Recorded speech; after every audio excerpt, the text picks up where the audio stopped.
BJP के अधिवेशन में इस समय अमित शाह संबोधित कर रहे हैं, वहीं आपको लिए चलते हैं। इन लोगों के जीवन में 70 साल तक जो सारी अभाव था। बीजेपी का अधिवेशन देखिए चल रहा है, अमित शाह संबोधित कर रहे हैं। अधिवेशन में लगातार अलग अलग विषयों, अलग अलग एजेंडों पर हो रही है चर्चा। इस बार 370 का टारगेट बीजेपी ने रखा है। हर बूथ पर 370 नए वोटर जोड़ने का ये लक्ष्य निर्धारित किया गया है। अलग अलग एजेंडों पर चर्चा और साथ ही साथ लोकसभा चुनावों पर बातचीत को महसूस कर रहे हैं। 10 साल में इतना बड़ा परिवर्तन आया है। दलित, आदिवासी और पिछड़ा समाज उसको वोट बैंक के नाते एक कांग्रेस और इंडिया अलायंस वालों ने उपयोग तो बहुत किया, पहली बार उनको सम्मान और हिस्सेदारी देने का काम भारतीय जनता पार्टी की नरेंद्र मोदी सरकार ने पहली बार ये देश का गौरव पूरी दुनिया ने महसूस किया। दुनिया में भारत के लोग कहीं पर भी जाते हैं, कहीं पर भी दुनिया में आप चले जाओ, पूछेंगे मोदी के भारत से आते हो ना। ये पहचान दुनिया में, विश्व में खड़ी करने का काम हमारे नेता नरेंद्र मोदी जी ने किया है। और मैं आज बताना चाहता हूं मित्रों आपको कि 140 करोड़ की जनता ने पहली बार महान भारत का स्वप्न देखने का साहस नरेंद्र मोदी जी ने दिया है। न केवल महान भारत का स्वप्न देने का साहस, उस स्वप्न को सिद्धि में परिवर्तित करने के लिए सामूहिक पुरुषार्थ करने का मन भी नरेंद्र मोदी ने बनाया है। और पूरे देश के सामने एक लक्ष्य रखा कि 2047 में भारत पूर्ण विकसित भारत होगा, आत्मनिर्भर भारत होगा, गुलामियों की निशानियों से मुक्त भारत होगा। ये संकल्प पहली बार 140 करोड़ की जनता के सामूहिक संकल्प के माध्यम से आज विश्व के सामने उभर कर आया है।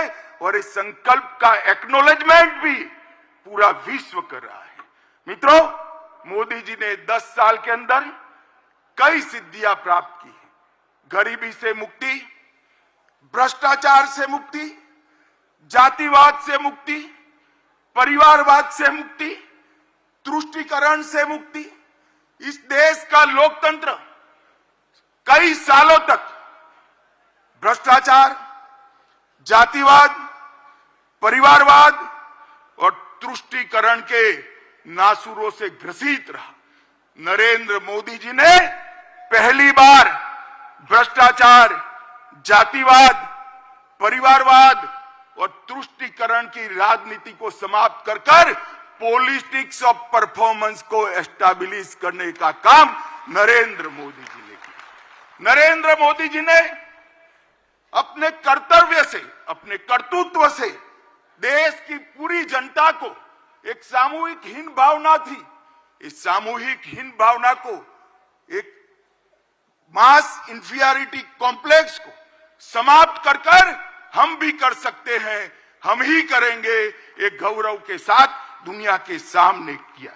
नरेंद्र मोदी जी ने पहली बार इस देश को गुलामी के प्रतीकों से मुक्ति दिलाने का आह्वान किया।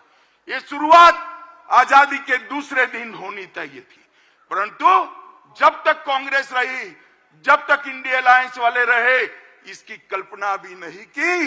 मोदी जी ने गुलामी के प्रतीकों से मुक्ति के लिए 15 अगस्त को लाल किले की प्राचीर से आह्वान किया और जनता ने पलक पावड़े बिछाकर इसका स्वागत किया। और आज गुलामी के प्रतीकों से हम मुक्ति पा रहे हैं।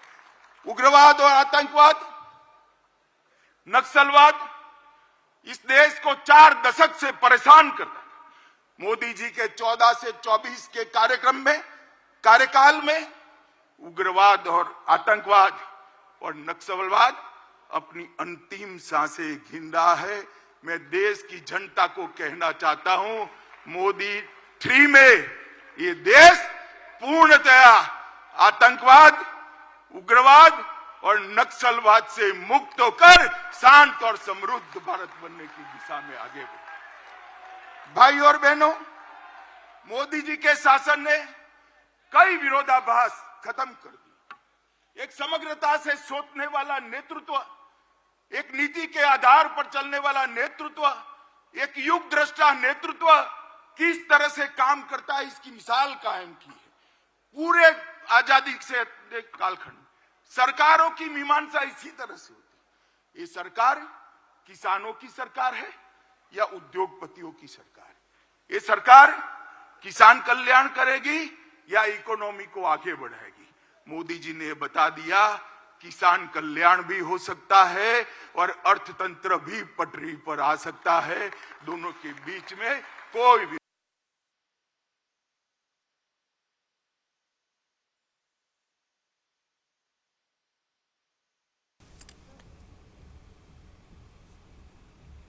तो राष्ट्रीय परिषद बीजेपी की ये बैठक जिसका आज दूसरा दिन है, अमित शाह ने आज बड़ी बातें की हैं। एक शब्द उन्होंने यूज किया है मोदी 3, यानी कि मोदी का तीसरा कार्यकाल। उन्होंने कहा कि इसमें आतंकवाद और नक्सलवाद से पूरी तरह से छुटकारा दिला दिया जाएगा। मोदी सरकार में हर क्षेत्र में विकास हुआ है। मोदी 3 का उन्होंने जिक्र किया है। अमित शाह की तरफ से देखिए संबोधित किया गया है। उन्होंने कहा कि पहले की सरकारों में परिवारवाद था, भ्रष्टाचार था, लेकिन आज गरीबों को मुफ्त राशन मिल रहा है। परिवारवाद और भ्रष्टाचार पर अंकुश लगा है। साथ ही साथ उन्होंने कहा कि आतंकवाद और नक्सलवाद के खात्मे के लिए सरकार प्रयास कर रही है। तो गरीब कल्याण को छोड़ना पड़ेगा। मैं आज सबके सामने कहना चाहता हूं, हर किसान को हर साल 6,000 रुपया देना, हर गरीब को सभी प्राथमिक सुविधाएं एक साथ दे देना और अर्थतंत्र को 11वें नंबर से 5वें नंबर पर ला देना, वो मोदी जी ही कर सकते हैं और कोई नहीं कर सकता। भाई और बहनों, आज एक संदेश लेकर जाइए यहां से। 130 करोड़ की 140 करोड़ की जनता के बीच में मोदी जी को तीसरी बार प्रधानमंत्री देश की जनता बनाए, हमारा अर्थतंत्र भी तीसरे नंबर पर आ जाएगा। ये संदेश लेकर हमने जाना है। इसी तरह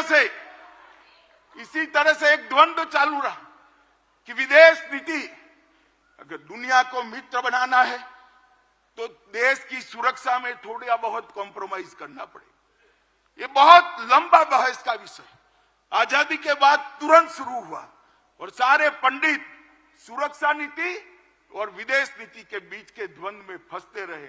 मोदी जी ने तय कर लिया और कर दिखाया कि सरहद की सुरक्षा, देश की सुरक्षा हमारी सबसे पहली प्रायोरिटी है। और आज ये करने के बाद, देश को सुरक्षित करने के बाद, मोदी जी ने भारत को विश्व मित्र के रूप में प्रस्तावित किया। वसुधैव कुटुंबकम का हमारा सूत्र को उन्होंने नीचे लिखा।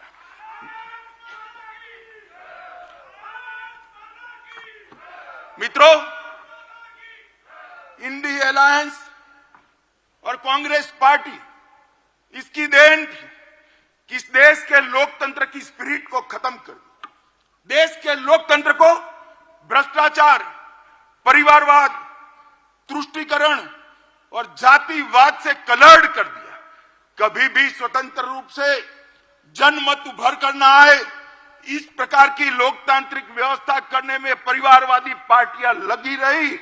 मोदी जी ने 10 ही साल में भ्रष्टाचार, परिवारवाद, तुष्टीकरण और जातिवाद को समाप्त कर विकास की राजनीति को मध्य बिंदु में लाया, जिसको देश की जनता ने स्वीकारा।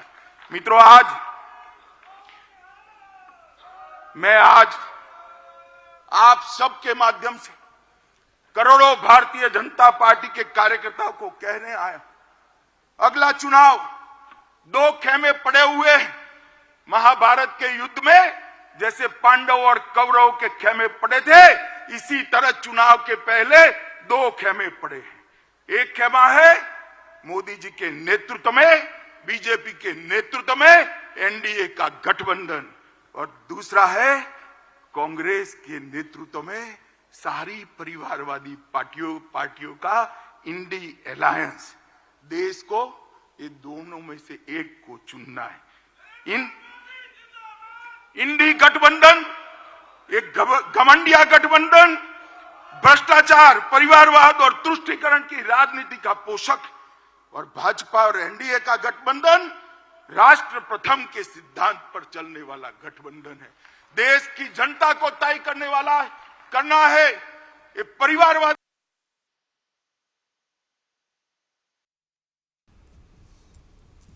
तो अमित शाह ने अपने संबोधन में देखिए इंडी अलायंस पर निशाना साधते हुए कहा कि परिवारवाद का पोषक है इंडी अलायंस।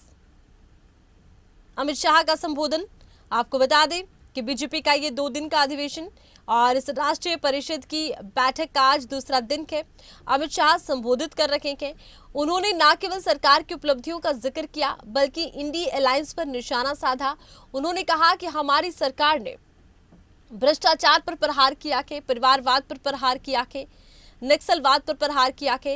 मोदी 3 यानी कि मोदी का अगला कार्यकाल जब आएगा तो पूरी तरह से नक्सलवाद और आतंकवाद का खात्मा होगा। आज गरीबों को मुफ्त राशन दिया जा रहा है।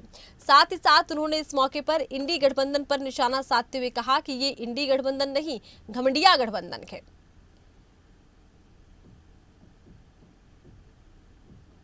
अमित शाह ने कहा कि 77 साल में देश ने 17 सरकारें देखी हैं।